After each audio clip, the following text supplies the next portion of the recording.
Your loved one should have on their death certificate, anywhere listed on their death certificate, either as the primary or contributing cause of death. You can go back to the institution that issued the death certificate, the hospital, the physician, etc., and you can have your death certificate edited in retrospect. If your loved one's death certificate does not have listed, you can have it put in.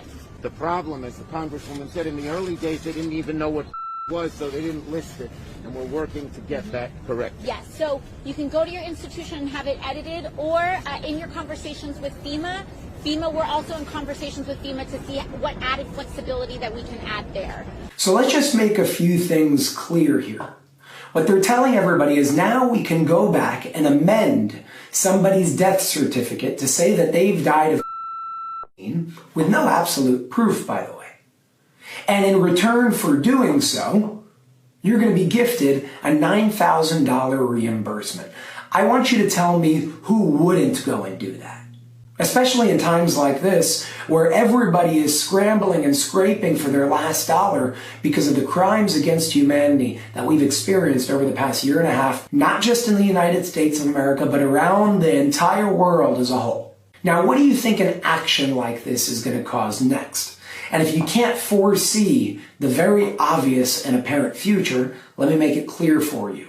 The number of related deaths are going to skyrocket. But they're not going to skyrocket because that's a truth. They're going to skyrocket because people were given an incentive to change something in retrospect and amend a death certificate after the fact with an incentive of gaining a reimbursement of up to $9,000 from FEMA. If you don't see what's wrong with this picture, I don't know what to say next, because this is corruption at its finest, coupled with propaganda on a level that we've never seen before.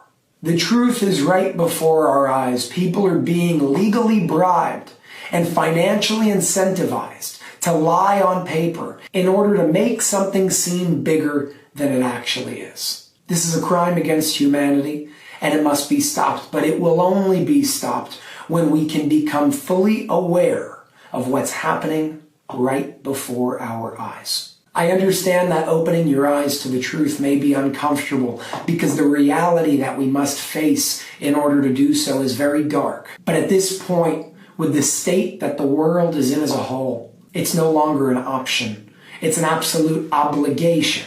And in order to do so, you don't need to be brave or have courage.